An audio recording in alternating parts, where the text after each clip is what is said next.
here to the Eclipse Mill. I see some mill faces here, which is always nice. We didn't actually introduce ourselves, all of us, but I'm Michelle Jensen. I live right up there. Literally right above the gallery.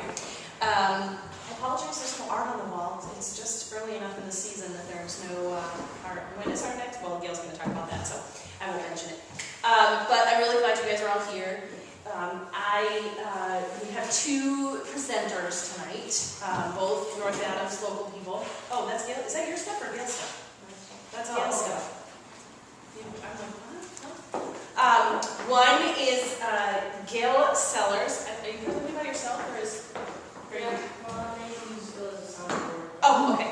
Gail and Phil Sellars, local pottery people, and Keith Bona, who owns and operates Creations Emporium, whatever it is, taking over Main Street. And so the topics for tonight are wholesale and consignment. And so I brought one person who was experienced in one area and one person who was experienced in the other, and we'll let them duke it out up here. So, without further ado, you guys can both come up here if you want or whatever. I present Gail and Keith. Yay!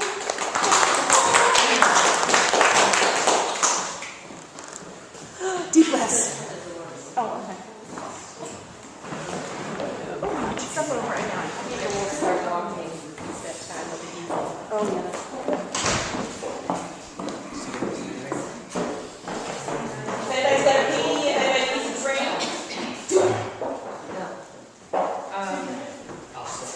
Okay, and I'll go first because you'll have to bear with my teacher and me. First of all, I'm gallery chair, Gail Sellars, of this Eclipse Mill, and our first show is going to be the salon. And so talk about an opportunity. Here's an opportunity, $15. You can submit a piece of work. It is unjuried.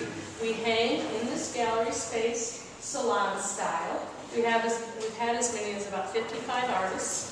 We have a wonderful opening. Matter of fact, the opening is listed in the brochure here. This is our Eclipse Mill Gallery brochure. So I'm going to I only brought about 10. So if you're interested, you'd like to take one, you're welcome to take one.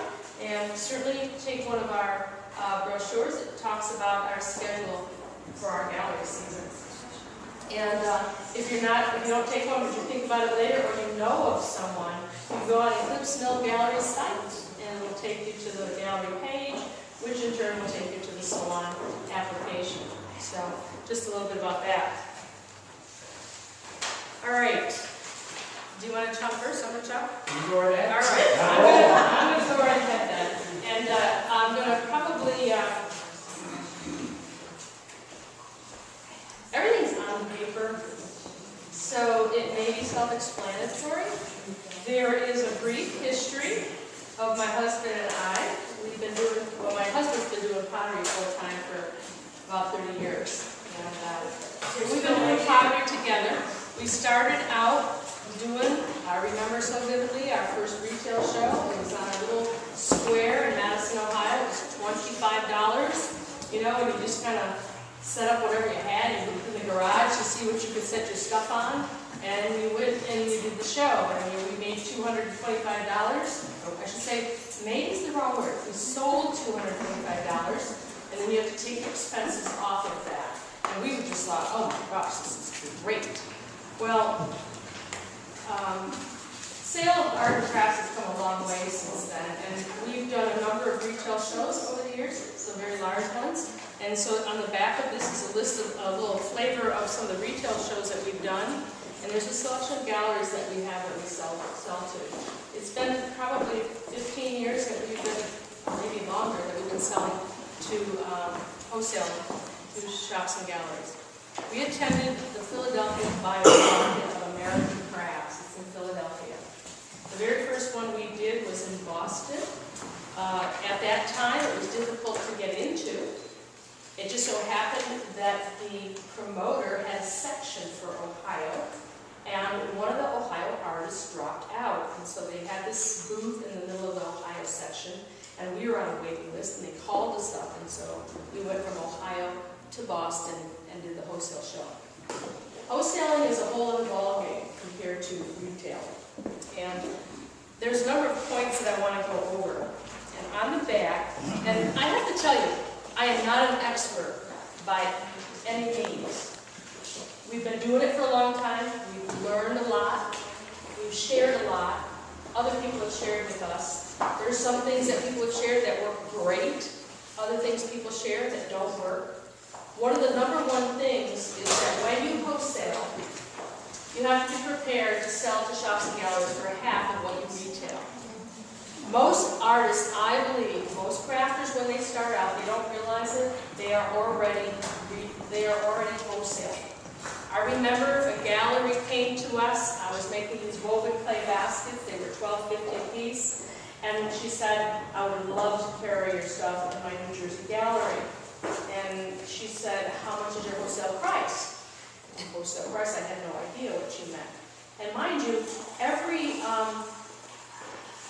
area, like crafts is one area, usually it's a 50%. When you go into other markets, it varies. Furniture varies, clothing varies, paint at Aubuchon's varies, it all varies. But in our market, it's about 50% is what the expectation is. So, but long story short, she ended up buying it for $12.50. She sold it for $25. And I was like, whoa. And she ordered over and over, which was like, wow, I guess I could get 25 of these. It's different though. You have to realize that a brick and mortar store, they're doing marketing and advertising. They have clients, they know who their clients are, and when they approach you, they know your stuff is going to fit in, generally speaking. One of the very first wholesale shows we went to, we brought samples of all of our things, and it was very evident by the end of the very first day of what our best sellers were. This is an experience, I have to tell you. Wholesale shows are expensive to do. The Buyer's Market of American Crafts, and I have, I'll pass this around. There's a prospectus for the artist, and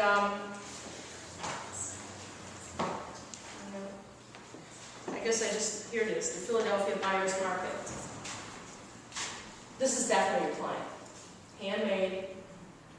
You're bringing shops and galleries who know their stuff. I will pass this around. You can glance through this. I'm sure they're online. You can look. But it's expensive to do. To set up your booth, you're talking minimum somewhere between $1,000 and $1,800, depending on the size space you have. Booth fees were $1,800. Okay, booth fees were $1,800. Do you have You have electric? But I mean, it's worth it in the end, obviously, because it depends though, right? Right. Yes, it depends. And if you go, but one of the things I have to tell you, when you experience shows like this, I had a friend a long time ago that joined an artist co-op. She was either going to go to the local community college and take a marketing / promotion class, or she was going to invest her money into a co-op. In the end, she learned way more being part of a co-op. She just figured the money she would spend there, even if she broke even the first year, it would be a true learning experience. And so that's one way to think of this. It's like, instead of taking a class and having somebody tell you what it might be like, you get in the real world, you put your feet down, and you test the market yourself. And there's so many people around you. When we do the buyer's market, we are in the potters. And so, there might be 50 potters? No, maybe 200. about 1,500 exhibitors there. Right, 1,500 exhibitors. There's like 200 potters. Pottery was probably, pottery and jewelry were one of the big areas. Pardon? Glass. Glass has been big. Whatever kind of comes into vogue is kind of big. But you quickly learn when the buyer comes in and they go, shh, and they stop and they go, how long will it take you to produce this? What's your turnaround time? What's your wholesale price? Do you have any deals right now? When can I get my first shipment? How do I have to do it? So behind the scenes, you've got to know how quickly you can manufacture, and I'll call it manufacturing, when you start making a lot of stuff. What your turnaround time is, be careful. It's always better to promise a longer time and deliver quicker. People love that. So if you say it's 4 weeks and you deliver in 2.5, you're going to wow the socks off. If you say I can deliver in 4 weeks and it takes you 8 weeks, I've heard my customers say, because we've learned business, you say, you do what you say, the stuff arrives on time, you do good contacts. You know, potters promise the moon and then they don't deliver. And oftentimes the first-time wholesaler doesn't really know. When you go to the wholesale show, how many orders are you going to take? Are you prepared to take $15,000 in orders? 20,000? 30,000? Prepared, no, but willing, yes. And you know, and you have to, but if it's handcrafted, you have to make it. And if, you know, I'll never forget, we had a catalog company approach us. We had these really neat birdhouses. Bird feeders is what they were. And the catalog was, remember? Brookstone catalog. And that's another thing. You'll see a lot of catalog companies when you go such shows. And they wanted to buy from us. And I can't remember the numbers, but it was like, well, how many should we make? And they said, well, you can kind of figure like 0.5% of catalog distribution. Okay, what's catalog distribution? It was in the hundreds of thousands. Oh, Jesus. My 9-year-old son was sitting in the car going, wow, we'll be millionaires, Mom. And I'm like, okay, we got 2 kills, we can only make 10 a day. You know what I mean? Big difference. So that's scary because you don't want to have to, you know, build a building, hire 5 people, get into the management business when it looks impressive, but maybe they're only going to order a dozen every 6 months if your product becomes popular. So there's a lot of things to learn. Well, if I just Go interject with ahead. that, because there was a company several years ago right in North Adams called Birds Fly. And they actually received a huge order, giant order. And they built that company around that order, and a year later they didn't get any more orders. So they closed. I mean, they went from like $1 million, $2 million to zero. So you also have to consider that if you do get big orders, that are they here to stay? You know, do you build that company up? Do you make all that investment? You know, in their case, if they really thought they were going to get that, well, they bought more kilns, and then all of a sudden they're like, okay, we don't want it anymore. Now they have all this equipment, they do it. So that's just also something to keep in mind. Slow growth sometimes is better than. And our philosophy has always been to put a few eggs in each basket. Because even when a company comes to us and says, your stuff could be really big. We got 25 stores, we want to order $2,000 a month. You know, we just like, no.